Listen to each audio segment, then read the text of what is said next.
জায়গাটায় ওই জিলেবিওয়ালাকে দাওয়াত করে ডাকতে হয় না নাকি? ওই এমনি জায়গা দেওয়ার লেগে রেডি হয়ে যাবে যে আমাকে একটু জায়গা দাও, তোমরা রাস্তার ধারে আমি জিলেবি বেচবো, বলবে না? হ্যাঁ, বাদামওয়ালা, মিষ্টিওয়ালা, এইরকম বহু দোকান লেগে যায়। তো আজকে তৌফিক খাবার যে করেছে, আর ফাতেমা বিনতে আসাদের পেট ভরা সন্তান, এই মেধা ভরা সন্তান আলী মুর্তজার বয়স প্রায় 9 মাস পেরিয়ে 10 মাস চলছে। আজকাল বা তৃতীয় দিনে আলী মুর্তজা ভূমিষ্ঠ হয়ে যাবে, বুঝেছেন? তো সকালবেলায় গোসল করেছে জনাবে আবু তালেব। গোসল করার পরে চোখে সুরমা দিয়ে কাবা ঘর তওয়াফের জন্য এবার রেডি। বিবি তাহলে আমাকে দুটা কিছু খেতে দাও। হ্যাঁ হ্যাঁ, সকালবেলাতে খাচ্ছে আর গল্প করছে। বিবি বলছে, হ্যাঁ গো, সকালবেলাতে তুমি কোথায় যাও আজকে? বলে, কেন তুমি জানো না আজকে তওফে কাবার দিন, কাবা শরীফ তওয়াফ করতে যাব। আরে বাবা রে, আমার তো মনে নাই, আর তোমার মনে আছে? ঠিক আছে, কাজ করো, তুমি একাই যাচ্ছ? তো আবু তালেব বলছে, একা যাবো না তো কাকে নিয়ে যাবো? বলে, আমাকে নিয়ে যাবো না? প্রত্যেক বছর আমিও তো যাই। বলে, তোমাকে নিয়ে যাবো না, তোমার শরীর ভালো নাই, কখন কোন ডাক পড়ে যাবে আর সন্তান হওয়ার মধ্যে টাইম হয়ে যাবে, এই জন্য তোমাকে নিয়ে যাচ্ছি না। ফাতেমা বিনতে আসাদ বলতেছেন, প্রাণের স্বামী গো আমার, যে কাবা দর্শন করে রসুল বলছে একবার যদি দৃষ্টিপাত করা হয় কাবার দিকে, তো আল্লাহ সঙ্গে সঙ্গে ওকে 1 লাখ নেকি দেয়। যদি দ্বিতীয়বার তাকায় তো 2 লক্ষ নেকি আদা হয়। 3 বার যদি কেউ তাকায় 3 লক্ষ নেকি ওই কাবা দেখলে পাওয়া যায়। আমার প্রাণের স্বামী গো, আমিও যাব কাবা তওয়াফ করতে। বলল যে তোমার শারীরিক অবস্থা ভালো নাই আর তুমি এক্ষুনি বেরিয়ে যাচ্ছ কাবা দেখার জন্য।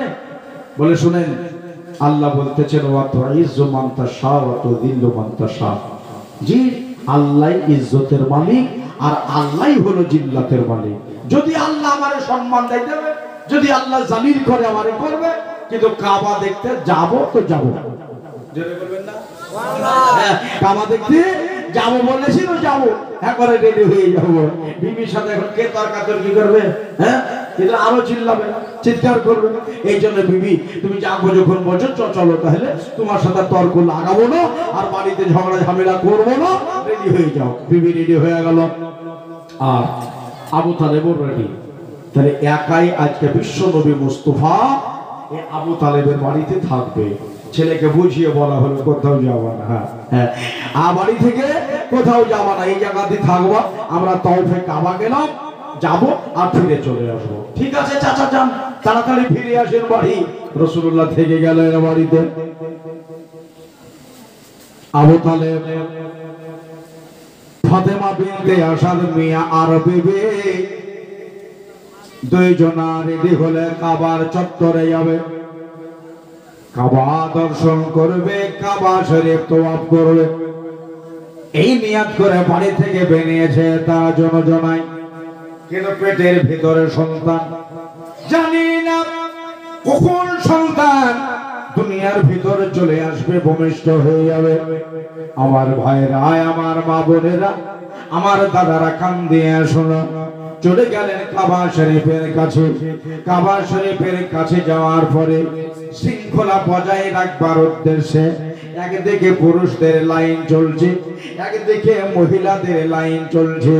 লাইন দিয়ে গেলে পরে তাড়াতাড়ি করে আপনার মানুষটা যে আপনার তওয়াফ করতে পারবে।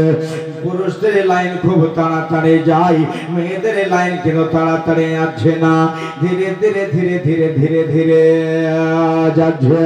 ফাতেমা আমার নবীজির চাচি আম্মা একবারে মাঝ লাইনে যেন পড়ে আছে। জানাবে আবু তালেব কাবা চত্বরে পৌঁছে গেলে, কাবা শরীফ আপনার তওয়াফ করা হয়ে গেল। কাবা তওয়াফ করে নিয়ে এবারে তাকিয়ে দেখতেছেন বিবি আমার বহু দূরে পড়ে আছে, তাহলে এই কাবা আসতে গেলে অনেক টাইম লেগে যাবে, ঘন্টা দেড়েক তো বটে। এই জন্য বিবিকে ইশারা দিয়ে বলল, প্রাণনে ওরে আমার অর্ধাঙ্গিনী জীবন সঙ্গিনী, তুমি বহু দূরে পড়ে আছো, এই জন্য তুমি পরে গ্রামের মেয়েদের সাথে বাড়ি চলে আসো। আমি কিন্তু বাড়ি চলে গেলাম, এই জন্য বাড়ি যাওয়ার কথা বলছে বিবিরে। বাড়িতে একাই নবী মুস্তাফা রয়েছে, বাড়িতে আমার দয়াল নবী একাই রয়েছে। কেননা নবীর মা নাই রে, আমার নবীর বাবা নাই। আমরা বিহীনে হয়তো নবী কোথায় ডুকরে ডুকরে কাঁদবে, মায়ের জন্য কাঁদবে, বাবার জন্য কাঁদবে। বিবি আমি বাড়ি চলে গেলাম, ইশারা দিয়ে বলল, ঠিক আছে যাও, বাড়ি চলে যাও, আমি গ্রামের মেয়েদের সাথে বাড়ি আসতেছি। সুবহানাল্লাহ। আবু তালেব বাড়ি চলে গেলেন। ফাতেমা, আসাদের বেটি ফাতেমা লাইনে আছে। মাওলা রে,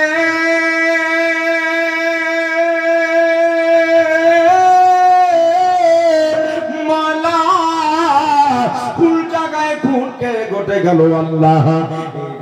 বাবা ফাতেমার পেটে যেন ব্যথা শুরু হয়ে গেল। এই লাইনের ভিতরে এক্ষুনি মনে হচ্ছে সন্তান হয়ে যাবে, সন্তান ভূমিষ্ঠ হয়ে যাবে। ফাতেমা বলছে, আল্লাহ কার কাছে জাগালো, পেটের ব্যথা উঠেছে, সন্তান ভূমিষ্ঠ হবে, সন্তান আমার দুনিয়ায় চলে আসবে, কার কাছে জাগালে? তালাশ শুরু করেছে বাবা। একবারে রাস্তার লাইনের ধারে মিষ্টিওয়ালা, জিলেবিওয়ালা, বাদামওয়ালা, পেয়ারাওয়ালা সবাই মিলে বসে রয়েছে। আমি তাইলে কোন মিষ্টিওয়ালাকে বলে, ভাই তোমার ছাদনার তলে আমার একটু জায়গা দাও, আমার জায়গা হয়তো দেবে, কিংবা এটাই বলবে যে ফাতেমা আমার মিষ্টির দোকানের ভিতরে যদি সন্তান ভূমিষ্ঠ হয়ে যায়, তাহলে আমার মিষ্টি কিন্তু গ্রাহকরা খাবে না, আমার মিষ্টি গ্রামের লোকেরা খাবে না, ইয়ে জানলে জায়গা তোমার দেওয়া হবে না। মিষ্টিওয়ালা যদি বলে, বাদামওয়ালা এটাই বলবে, জিলেবিওয়ালা এটাই বলবে, তাহলে জায়গা আমার কেউ দিবে না। পেটের দরদ উঠেছে, পেটের ব্যথা উঠেছে রে বাবা। আপনার দুনিয়ার পুরুষ জানে না সন্তানের ব্যথা, আমার মা জননী ভুক্তভোগী মায়েরা ছাড়া পুরুষ মানুষ জানে না। ফাতেমা বলতেছেন, কার কাছে জাগালি হয়ে একবারে আমার মৌলাকে ডাক দিয়ে বলে, আল্লাহ রহমান, তুমি আমাকে একটা জায়গা দিয়ে দাও। আওয়াজ হয়ে গেল, ফাতেমা আমার কাছে যখন জায়গা চেয়েছো, আমি আল্লাহ তোমার একটা জায়গা দিয়ে দেব। জোরে বলে চাও, চাও, আল্লাহর কাছে চাও, দেখো আল্লাহ দেয় কিনা। যেমনি চেয়েছে আমার আল্লাহ বলেন, ফাতেমা জায়গা তোমারে দিব, কিন্তু এমন জায়গা দেব, এমন জায়গা দেব যে জায়গা কোন নবীর মাকেও আমি দেই নাই। কত দূর যেতে হবে, আশেপাশে তো গ্রাম নাই, বাড়ি নাই, কাবা চত্বরের ইর্দ গির্দ কই ঘর বাড়ি তো কিছুই নাই, শুধু তুমি স্টিল দাঁড়িয়ে থাকো। ফাতিমা দাঁড়িয়ে গেলেন লাইনের ভিতরে, পিছন থেকে মেয়েরা ঠেলা শুরু করেছে, ঠেলায় ঠেলায় কাবা শরীফের কাছে পৌঁছে গেলে কাবা শরীফের কালো পর্দায় হাত পড়ে গেছে। আহা, আল্লাহ পাকের ঘর, আমার মওলার ঘরে কালো পর্দায় হাত দিয়ে বলেন, আল্লাহ গো, আমি যে আর রুখতে পারি না, তুমি জায়গাটা বলে দাও, কোন জায়গায় যেতে হবে, কার বাড়ি যেতে হবে, কার ঘরে আমারে ঢুকতে হবে, আমার সন্তান করে ভূমিষ্ঠ হয়ে যাবে। আমার মওলা আওয়াজ দিয়ে বলতেছেন, ফাতেমা তোমাকে দূরে যেতে হবে না, সত্তারের বাড়ি যেতে হবে না, আব্দুল গাফফারের বাড়ি যেতে হবে না, ফাতেমা তোমাকে কোনো কারো ঘরে যেতে হবে না, আমার কাছে যখন হাত পেতেছো আমার ঘরে তোমারে জায়গা দেও। তুমি যে জায়গায় দাঁড়িয়ে রয়েছো এই জায়গাটার নাম হলো ইব্রাহিম মুসাল্লা। ওই ইব্রাহিম মুসাল্লা থেকে একটু তুমি কাবা ধরে ধরে ধরে ধরে রুকনে ইয়ামিনের দিকে যাও। এই কোণা থেকে কাবার অন্য কোণায় যাও, দেখবা কাবার দরজা আছে, ওই দরজার কাছে গিয়ে দাঁড়াও। তারপরে দেখো আমার মওলা তোমারে কোন জায়গায় পৌঁছায়। কাবা আপনার এক চত্বর থেকে এক কোণা থেকে ইব্রাহিম মুসাল্লা থেকে রুকনে ইয়ামিনের দিকে গেলে যেমনি রুকনে ইয়ামিনের দিকে যাওয়া দেখতেছেন কাবার দরজা বন্ধ ছিল। আমার আলীর জন্য কাবার দরজা ফট করে খুলে গেল। বলবেন না সুবহানাল্লাহ? মওলা আলীকে যারা ভালোবাসে আওয়াজ দিয়ে বলেন সুবহানাল্লাহ। বলে কাবার দরজা খুলে গেল। মহান আল্লাহ বলেন ফাতেমা যাও কাবার ভিতরে ঢুকে যাও। কাবার ভিতরে ঢুকে গিয়ে দুই দেওয়ালের মাঝে বসে যাও। এটাই এই জায়গাটাই তোমার জন্য নির্ধারিত করা হলো। আমার মা বোনেরা ফাতেমা আল্লাহর অর্ডার পাইয়ে আপনার কাবাগিরের ভিতরে ঢুকে গেলে। ঢুকে যাওয়ার পরে এই দুই দেওয়ালের মাঝে বসে গেলে। বসে গিয়ে এখন কে আছে কাছে কেউ নাই। মায়েদের যখন প্রসব বেদনা ওঠে সবাইকে তাকিয়ে দেখে। আমি একদিন হসপিটাল গেছি বাবা, ডেলিভারি রুমে ঢুকেছে কোন একটা কাউকে দেখতে গেছিলাম।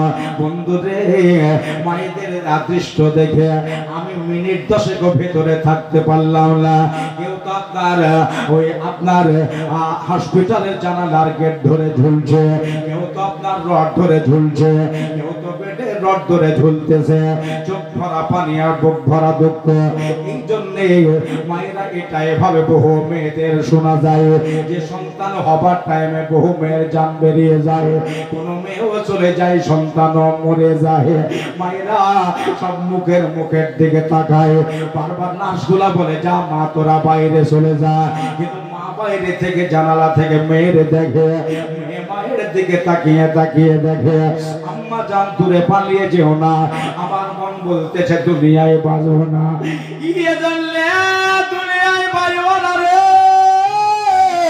মহিলা সন্তান কোনদিন আমি আশা কথা জানি না, আমি এই ব্যাপারে কিছুই জানি না। মা মেয়ের দিকে তাকাই, মেয়ে মায়ের দিকে তাকাই। আমি মিনিট 10 পরে বার হয়ে চলে আসলাম। বুঝতে পারলাম সন্তান হবার বেদনা কারে কয়, সন্তান হবার ব্যথা কারে কয়। সুবহানাল্লাহ সুবহানাল্লাহ।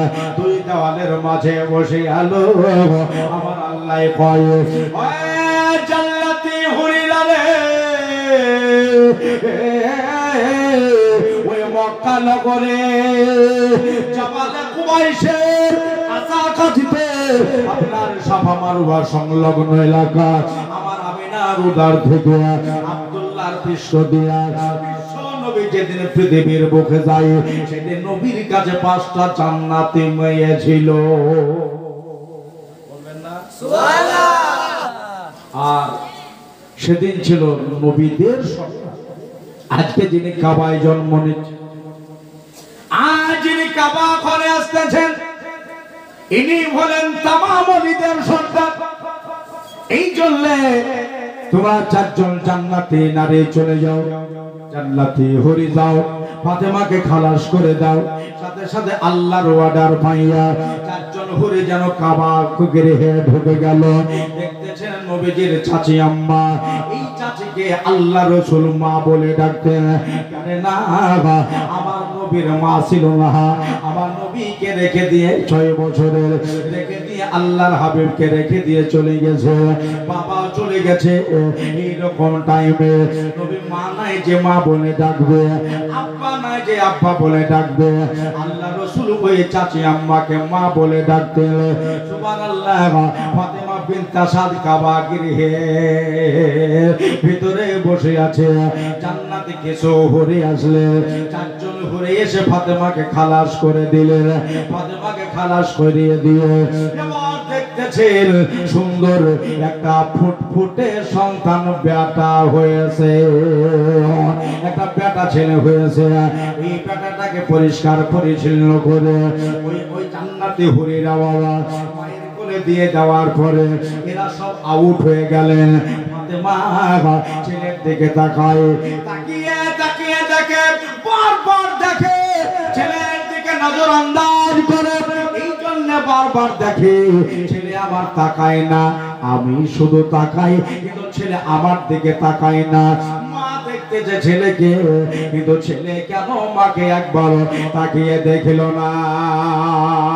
নবী গো আমার প্রাণের নবী গো আমার দয়ার নবী গো আমার একবার ডেকে নাও তাইবান গো রেতে বল যেতে চাই তোমার রেতে বল যেতে চাই তোমার রেতে। ডাহিন হাত কেন উঁচা করে বলেন ইয়া রাসূলুল্লাহ, এটা আওয়াজ দিয়ে বলেন ইয়া রাসূলুল্লাহ।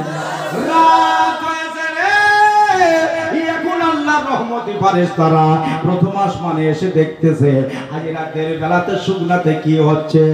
আজকে কবরস্থানে যারা আছে তোমার আমার জন্য দোয়া করছে, আল্লাহ গো আমাদের জন্য নেকি পাঠাইতেছে। সন্তান যারা আমার আছে আল্লাহ তুমি তোমার রহমতে করে লালন পালন করো। আর শুকনা গ্রামের কবরে যারা আছে তারাও তোমাদের জন্য দোয়া করতেছে। আমার দাদারা, নবী গো আমার মায়ার নবী গো আমার দয়ার নবী গো আমার একবার ডেকে নাও তাইবান গো রেতে মর যেতে চাই তোমার রেতে মর যেতে চাই তোমার রেতে। কত আসে উম্মাত তোমার আছে ভারত দেশে, কত ফকির কত দরবেশ কাঁদে পাগল ভেসে নবীজি কাঁদে পাগল ভেসে। একবার ইশারা যদি হয় যাব নবীজি রওজায়, ইশারা যদি হয় যাব নবীজি রওজায়, মনের কথা বলিব মাজারেতে মন যেতে চাই তোমার দারেতে বল যেতে চাই তোমার দারেতে। দয়ার নবী গো আমার মায়ার নবী গো আমার দয়ার নবী গো আমার মায়ার নবী গো আমার একবার ডেকে নাও তাইবান গো রেতে মন যেতে চাই তোমার দারেতে বল যেতে চাই তোমার দারেতে। আওয়াজ দিয়ে বলেন ইয়া রাসূলুল্লাহ। যে আবারের আলেতে সম্মানে রদিনে বারে রবিউল আওয়ালেতে সম্মানে রদিনে দয়ালে নবী কামলিওয়ালা আসিলেন ত্রিভুবনে নবীজি আসিলেন ত্রিভুবনে।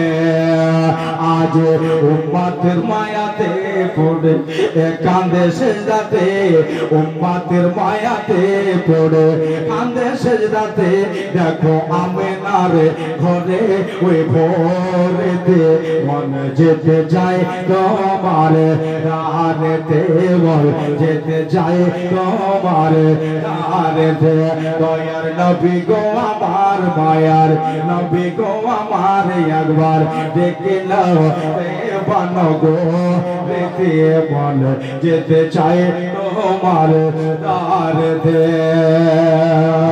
ভালোবাসার কথা শুনে আমির ভালোবাসা দেখবেন বেরাদারান ইসলাম। আমি চারজনের নাম দিয়ে লিখেছে যে আবু বকর ওমর ওসমান আলী চারিজনে কেমন ভালোবেসে নবী পাকের সলে দেখো না নবী পাকের সলে যদি ভালোবাসতে হয় সুবহানাল্লাহ আরে কতরে বলেন যদি ভালোবাসতে হয় আমার নবী মুস্তাফায় ভালোবাসতে হয় আমার নবী মুস্তাফায় ভালোবাসো নবীকে হৃদয়েতে মনে যেতে চায় তোমার দারেতে যেতে চাই তোমার দারেতে দয়ার নবী গো আমার মায়ার নবী গো আমার একবার ডেকে নাও বানো গো রেতে মন যেতে চাই তোমার দারেতে যেতে চাই তোমার দারে সে একটা শেষ চন্দ্র যে আমরা দিওয়ানা গোলাম তোমার কাকি পারে পারে কাছে টেনে জায়গা দিও নবী কঠিন মহাসারে ইয়া রাসূলুল্লাহ জোরে বলেন ইয়া রাসূলুল্লাহ আমরা দিওয়ানা গোলাম তোমার কাকি পারে পারে কাছে টেনে জায়গা দিও নবী কঠিন মহাসারের নবী যে কঠিন মহাসারে যদি খুশি হও যপনে দেখা দিও স্বপনে খুশি হও যপনে দেখা দিও স্বপনে এই আর যে তোমার কদমেতে মন যেতে চাই তোমার দাহাতে মন যেতে চাই তোমার দাহাতে আল্লাহ সকলের আত্মা কবুল করো জোরে বলেন আল্লাহুম্মা আমিন ওরে আমরা দিওয়ানা গোলাম তোমার নবী গো ডাকি পারে পারে আমরা দিওয়ানা গোলাম তোমার ডাকি পারে পারে কাছে টেনে জায়গা দিও নবী কঠিন মহাসারের নবী যে কঠিন মহাসারে খুশি হও যপনে আজ যদি খুশি হও যপনে দেখা দিও স্বপনে আর যে তোমার কদমেতে মন যেতে চায় তোমার দারেতে মন যেতে চায় তোমার দারেতে দয়ার নবী গো আমার মায়ার নবী গো আমার একবার ডেকে নাও এবার গো রেতে মন যেতে যায় তোমার দারেতে মন যেতে যায় তোমার দারেতে দারেতে আল্লাহ হুম্মা জোরে পড়ে সাল্লে আলা মাওলানা মুহাম্মদ ওয়া আলা আলিহি মাওলানা মুহাম্মদ পড়েন সাল্লে আলা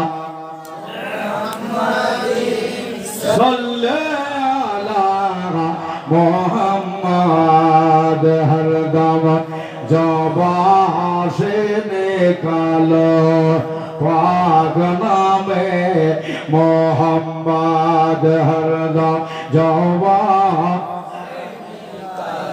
शाफिना मोहम्मद सल्लल्लाहु अलैहि वसल्लम तो काबार ভিতরে আলী মুর্তজা খালাস হয়ে গেছে সুবহানাল্লাহ মওলা আলী আহা तमाम সাহাবীদের মসির तमाम মুমিনদের আমির দুনিয়ার সব সুন্নিদের পীর মাওলাই কায়নাত আলী মুর্তজা মায়ের কোলের উপরে মা আপনারা যেমন সন্তান কোলে করে থাকেন ওই রকম করে মা কোলে নিয়ে ছেলের মুখের দিকে শুধু তাকাচ্ছে ছেলে তাকাচ্ছে না কেন বলবেন না সুবহানাল্লাহ মা শুধু দেখছেন কিন্তু ছেলে দেখছেন না কতক্ষণ থাকবো বাড়ি যায় বাড়িও তো যেতে হবে, বাড়িতে দিকে খুঁজে খুঁজে হয়রান পরেশান। সন্ধ্যা লেগে গেল, মনকে বোঝাচ্ছ, মন রে যেটা ভাবছিলাম সেটা তো লয়, ছেলে আমার কানা, মনে নবীনা হয়ে গেছে। আফসোস করে একটা কথা বলছে, আল্লাহ গো, দুইটার ভেতরে একটা চোখ যদি দিতে এত আনন্দ করে বাড়ি যেতাম, যদি একটা চোখ দিতে এত আনন্দ করে বাড়ি যেতাম। গ্রামে যদি ঢুকি আর আমার এই সন্তান দেখতে মেয়েরা যদি ভিড় লাগাই, বলে হারে ফাতেমা বিদেশে তো ছেলে হইলো, তাও দুই চোখে কানা, লজ্জা লজ্জা লাগবে। বলল রাতটুকু দেখেইলি, সারা রাতে কাবায় বসে থাকবো। মানে কিছু কিছু শোনা যায় যে কারো 2 ঘন্টা চোখ ফোটে না, কারো 1 রাত চোখ ফোটে না, ওই হাসপাতালে কারো হয়তো সারা রাত পার হয়ে গেল, ভোরের বেলাতে চোখ ফুটলো, এরকম হয়। দেখা যাক রাত তো চোখ হয়ে গেল, রাত চলছে, ফাতেমা ছেলের কোলে নিয়ে সারা রাত বসা, এই তাকাবে, এই তাকাবে, ইয়ে তাকাবে তাকাবে তাকাবে করে রাত পোহায় গেল। ছেলে কিন্তু তাকিয়ে দেখলো না। সকাল হলো, সকাল বেলাতেও ছেলে তাকালো না। আজকেও সারা দিন পার হয়ে গেল, ছেলে তাকিয়ে দেখলো না। ওই কাবার ভিতরে 3 দিন 3 রাত ফাতেমা ছেলেকে নিয়ে বসে আছে। এই তাকাবে, এই তাকাবে, তাকাবে তাকাবে করে 3 দিন পার হইল। 3 দিন পরে আমার গায়েবের সংবাদদাতা, ভবিষ্যৎ বক্তা, শরিয়ত প্রণেতা আল্লাহ নবী নিজের চাচাকে বলতেছেন, চাচা গো, বাড়ি থেকে চাচা আর চাচি 2 জনাই মিলে কাবা ঘর তওয়াফ করতে গেল, কাবা দেখতে গেল, কিন্তু চাচা বাড়ি ফিরে আসলো আর চাচি কেন আসলো না। একটু জানতে চাই আমার চাচি এখন কোথায় আছে? জানাবে আবু তালেব বললেন, ভাদিয়া, আমার মন বলছে তোমার চাচি আর দুনিয়াতে বেঁচে নাই। কোন বাদাম বালার সাইডে হয়তো সন্তান ভূমিষ্ঠ করেছে আর তাকে মেরে হয়তো বাড়ির ভেতরে চাপা দিয়ে দিয়েছে। এজন্য তোমার চাচির কথা বাদ দিয়ে দাও, তোমার চাচি বেঁচে না আর বেঁচে নাই। আল্লাহ রাসূল বলতেছেন, চাচা গো, এখনো কিছু বলবো না, তবে আপনার এই বারান্দায় দাঁড়িয়ে, আপনার খোপড়ায় দাঁড়িয়ে, চাঁদুয়াই দাঁড়িয়ে একটা গায়েবের সংবাদ দেব। আওয়াজ দিয়ে বলেন সুবহানাল্লাহ। একটা গায়েবের সংবাদ দেব। বললো, বাবা গায়েব মানে বুঝলাম না। এখন যেন ওহাবিরা বলছে গায়েব ওরা বোঝে না, ওই রকম আবু লাহাব আপনার বোঝে নিয়ে। আবু তালেব বলল, বাবা বুঝলাম না গায়েব মানে কি, তোকে বুঝিয়ে বলতে হলো। চাচা গো, আপনি যে বললেন কি আমার চাচি মারা গেছে, ইন্তেকাল হয়ে গেছে, চাচি দুনিয়া ছেড়ে বিদায় হয়েছে, চাচি আমার কথা আমি বলবো। চাচা একটা কথা বলতে চাই, চাচা বলতেছেন চাচি মারা গেছে, আর আমি রাসূল বলছি চাচি বেঁচে আছে।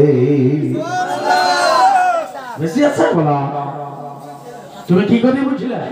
বলে ওটার নামে তো এলমে গায়েব। বলবেন না একবার সুবহানাল্লাহ, আওয়াজ দিয়ে সুবহানাল্লাহ। ওই যেটা কেউ বলতে পারে না ওটা নবী বলতে পারে, যেটা কেউ দেখতে পায় না ওটা নবী দেখতে পায়, যেটা কিছু লোকে বুঝতে পারে না ওটা নবী বুঝতে পারে। এমনি করে উপরে তাকালে আমরা ফাঁকা ধোয়া ধোয়া দেখতে পাই, তাই না? কিন্তু নবী যদি তাকায় তো আল্লাহ পাকের আজমতের পর্দা দেখতে পান।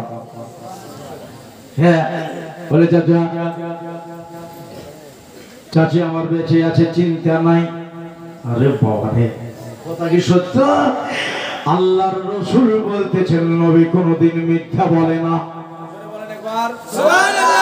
নবী কোনদিন মিথ্যা বলে না। আজকে বলে নাই, কালকে বলবো না, মানুষদের ধোঁকা কোনোদিন আমি দেব না। ভাইরা আমার, মা বোনেরা, এবার মজার কাহানি উঠে গেল। আর শুনলেন বাবা, আল্লাহর নবী, নূরের নবী বলতেছে, চাচা গো,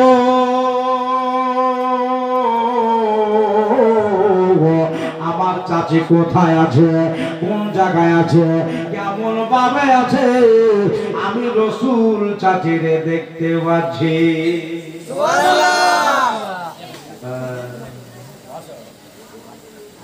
দেখতে পাচ্ছে। যদি একবার ওয়াদার হয়, চাচা যদি আমারে বলে, তবে চাচিকে বাড়ি নিয়ে এসে দেখিয়ে দিতে পারো। বলবেন না? যেখানে খুঁজে খুঁজে চাচা পেরেশান, আর 8 বছরের নবী বলতেছেন চাচিকে দেখতে পাচ্ছি, যদি বলেন তাহলে বাড়ি নিয়ে এসে দেখিয়ে দাও। চাচা বলছে, যখন বেঁচে আছে বলছো, যাও নিয়ে আসো। ইতিহাস খুলে দেখে বাবা, আল্লাহর নবী সঙ্গে সঙ্গে 1 লোটা পানি ভরলেন। চাচা তো যেতেই বললো, 1 লোটা পানি ভরে নিয়ে চাচাকে বলতেছেন, তাহলে আমি গেলাম আমার চাচিকে নিয়ে আসার উদ্দেশ্যে। আমি চলে গেলাম চাচিকে আনতে। ভাইরা আমার, মা বোনেরা গো,